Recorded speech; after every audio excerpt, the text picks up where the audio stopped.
আসসালামু আলাইকুম রহমতুল্লাহি ওবরকাতুহু। সম্মানিত দর্শক, প্রধানমন্ত্রী হিসেবে তারেক রহমান একটি সরকারি বাসভবনে তিনি বসবাস করবেন সপরিবারে, এবং তার সেই বসবাসের যাবতীয় খরচ রাষ্ট্র বহন করবে। ইতিপূর্বে প্রধানমন্ত্রীর জন্য নির্ধারিত বাসভবন ছিল গণভবন। এটি সংসদীয় গণতন্ত্রের জন্য ঐতিহাসিক, আর ভবনটির যে লোকেশন, এটিও একজন প্রধানমন্ত্রীর জন্য সব দিক থেকে অত্যন্ত গুরুত্বপূর্ণ এবং যাকে বলা হয় সার্বিক বিবেচনায় উপযুক্ত। যেটি পুড়িয়ে দেওয়া হয়েছে গণভবন, এই গণভবনটির সঙ্গেই লাগোয়া স্পিকারের বাসভবন, তারপর সংসদ ভবন, এরপর পরিকল্পনা কমিশন, যেটা খুবই গুরুত্বপূর্ণ এবং একেবারে খুব কাছাকাছি, বলতে গেলে ওয়াকিং ডিস্টেন্স, সেটি হলো প্রধানমন্ত্রীর কার্যালয়।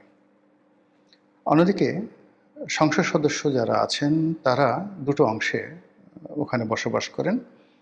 মানিক মিয়া এভিনিউতে একটি অংশে বসবাস করেন, আরেকটি অংশ বসবাস করেন হলো সেই পুরাতন বিমানবন্দরের সামনে যে প্রধানমন্ত্রীর কার্যালয় রয়েছে, সেই কার্যালয়ের পাশে বেশ কয়েকটি বিল্ডিং রয়েছে যেখানে এমপিরা বসবাস করেন। তো এই যে প্ল্যানগুলো করা হয়েছে, এমপি, পরিকল্পনা কমিশন, প্রধানমন্ত্রীর কার্যালয়, স্পিকার, ডেপুটি স্পিকার সবাই একসঙ্গে পাশাপাশি থাকবেন, ওয়াকিং ডিস্টেন্সে থাকবেন। তো সেই ভবনটিকে পুড়িয়ে দেওয়া হয়েছে, কিন্তু সেটিকে মেরামত না করে, সেটিকে ভবিষ্যৎ প্রধানমন্ত্রীর জন্য বসবাস উপযোগী না করে, সাবেক যে অন্তর্বর্তীকালীন সরকার তারা যে এজেন্ডা বাস্তবায়ন করতে এসেছিল যে একটি গণতন্ত্র এবং সংসদীয় গণতন্ত্র, এটির কবর রচনা হবে। প্রধানমন্ত্রী নামক যে পদ, এই পদটি কলঙ্কিত হবে, এবং সেই জন্য এরকম একটি উল্লেখযোগ্য বাসভবন, ঐতিহাসিক বাসভবন, সেই বাসভবনটিকে দুমড়ে মুচড়ে শেষ করে দিয়ে সেখানে একটি জাদুঘর তৈরি করা হয়েছে। এত বিশাল জায়গা, সেখানে একটি জাদুঘর যদি তৈরি করতে হতো, তাহলে সেই ভবনের সামনের কিছু অংশ, পেছনের কিছু অংশ, বা যে কোনো জায়গায় একটা ত্রিভুজ আকৃতির 2-4 বিঘা জমি নিয়ে একটা সুন্দর সেই জাদুঘর সেখানে তৈরি হতে পারতো, এবং সেই জাদুঘর যদি তৈরি হতো, ওখানে বসবাসরত যারা প্রধানমন্ত্রী ভবিষ্যতে আসবেন বা বর্তমানে আছেন তাদের জন্য ওটা একটা সাইকোলজিক্যাল ট্রিটমেন্ট হতো, যে আমরা যদি শেখ হাসিনার মতো এরকম করি, তাহলে এই বাড়ির সম্মুখ সারিতে বা দক্ষিণ প্রান্তে, উত্তর প্রান্তে যে জাদুঘরটি আছে, সেই জাদুঘরটিতে যা কিছু সংরক্ষিত রয়েছে সেগুলো আমার জন্য প্রযোজ্য হবে। এনিওয়ে, যারা করেছেন আল্লাহ তাদেরকে হেদায়েত দান করুন। ইতিহাস কখনো থেমে থাকে না, ঐতিহ্য কখনো বন্ধ করে রাখা যায় না। তো সেই অর্থে জনাব তারেক রহমান সাহেব প্রধানমন্ত্রী হওয়ার পর তিনি একটি সুরক্ষিত বাসভবন, সুন্দরতম বাসভবন এখানে বসবাস করবেন, এটা তার নসিবে হলো না। দ্বিতীয়ত হলো যে এই গণভবনে অনেকটা জিদ করে বা কী কারণে বেশি সময় বসবাস করেননি বঙ্গবন্ধু। তিনি এখন তারেক রহমান সাহেব যে কাজটি করতে যাচ্ছেন, ঠিক একইভাবে তিনি খুব স্বল্প পরিমাণ সিকিউরিটি নিয়ে তার যে বাসভবন 32 নম্বরে তিনি ছিলেন। তো 32 নম্বরে থাকার খেসারত তাকে কীভাবে দিতে হয়েছে, এটা ইতিহাস সবাই জানেন। তারেক রহমান সাহেব এখন যেখানে আছেন, তার যে বাড়ি, এই বাড়িটা নিয়েও কিন্তু নানা রকম যাকে বলা হয় কুফার কাহিনী আছে। কুফার কাহিনী কিভাবে আছে আমি আপনাকে বলি। কুফা মানে অভিশাপের কাহিনী আছে। শহীদ প্রেসিডেন্ট জিয়াউর রহমানের হত্যাকাণ্ডের পর ধরে নেওয়া হয় এই হত্যাকাণ্ডের সঙ্গে অনেকে জড়িত, এবং বিএনপি বারবার বলার চেষ্টা করেছে এরশাদ এর সঙ্গে জড়িত। সত্য মিথ্যা আমরা জানি না, কিন্তু বাস্তবতা হলো যে এরশাদ বিএনপিকে তোয়াজ করার জন্য, তদবির করার জন্য দুটো বাড়ি তাকে দিয়েছিল বেগম খালেদা জিয়াকে। একটি বাড়ি হলো মইনুল রোডে ক্যান্টনমেন্টের মধ্যে, আর একটা বাড়ি হলো এই যে এখন যে বাড়িতে আছেন তারেক রহমান সাহেব। দেওয়া হয়েছিল এই উদ্দেশ্যে যে একটা বাড়িতে থাকবেন আর একটা বাড়ি ভাড়া দেওয়া হবে। তো যে বাড়িতে বেগম জিয়া থাকতেন সেই বাড়িটা যেভাবে ভেঙে চুরে দুমড়ে দেওয়া হয়েছে, এটা রীতিমতো একটা অভিশাপ। অভিশাপ এই অর্থে যে আপনি যে কোনো অবৈধ জিনিস বা অবৈধ দান, অবৈধ অনুদান গ্রহণ করেন, যেভাবেই করেন না কেন ওটা কখনো বরকত নিয়ে আসে না। আর আমার বাবাকে যদি কেউ খুন করেন বা আমার পরিবারের উপর জুলুম অত্যাচার করেন, তারপর যদি আবার আমাকে সে উপহার দেওয়া হয়, সে উপহার আমার জন্য কতটা বুমেরাং হতে পারে এটা ইতিহাসে লেখা রয়েছে। এরই ধারাবাহিকতায় মইনুল হোসেন রোডে বেগম জিয়ার যে বাড়িটি, সেই বাড়িটির উপরে যে অভিশাপ এসেছে, সেই অভিশাপে পুরো পরিবার তছনছ হয়ে গেছে। বেগম জিয়া মানসিকভাবে যতটা অপমানিত হয়েছেন, লাঞ্ছিত হয়েছেন, এটা বলার মতো নয়। একটা বাড়ি গেছে, দ্বিতীয় যে বাড়িটি রয়েছে এটাও স্বৈরাচারের দেওয়া উপহার। 1 টাকার বিনিময়ে রাষ্ট্র এই বাড়িটি তাকে দিয়েছে। ফলে এই বাড়িতে তারেক রহমান সাহেবের যে অবস্থান, এটা আমার কাছে বরকতময় মনে হচ্ছে না। এর সাথে তিনি যদি ধানমন্ডিতে তার শাশুড়ির বাড়িতে থাকতেন, অথবা রাষ্ট্রীয় যে কোনো একটি ঐতিহ্যবাহী, যেমন করতোয়া আছে, পদ্মা আছে, অনেক সুন্দর সুন্দর বাড়ি আছে। বেইলি রোডে যে বা মিন্টু রোডে সরকারি অনেকগুলো বাড়ি আছে, এর মধ্যে সবচেয়ে বড় বাড়িটি 25 নম্বর মিন্টু রোডের বাড়িটি, সবচেয়ে বড় রোড, এই বাড়িটি হতে পারত।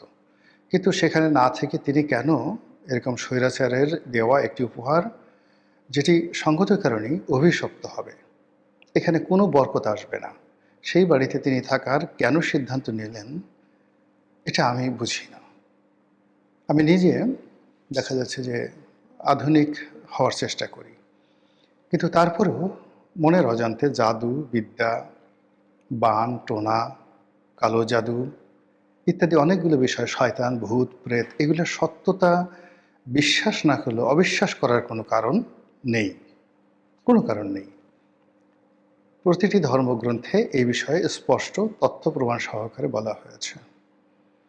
তো কাজেই আমাদের এই পৃথিবীতে অনেক অলৌকিক ঘটনা ঘটে, অনেক অভিশাপের ঘটনা ঘটে, বারবার ঘুরে ফিরে একই ঘটনা কেন একই ব্যক্তির জীবনে ঘটে, একই পরিবারের উপরে ঘটে। কোনো কোনো পরিবার কেন নির্বংশ হয়ে যায়, বংশের কোনো রকম বাতি জ্বালানোর কেউ থাকে না।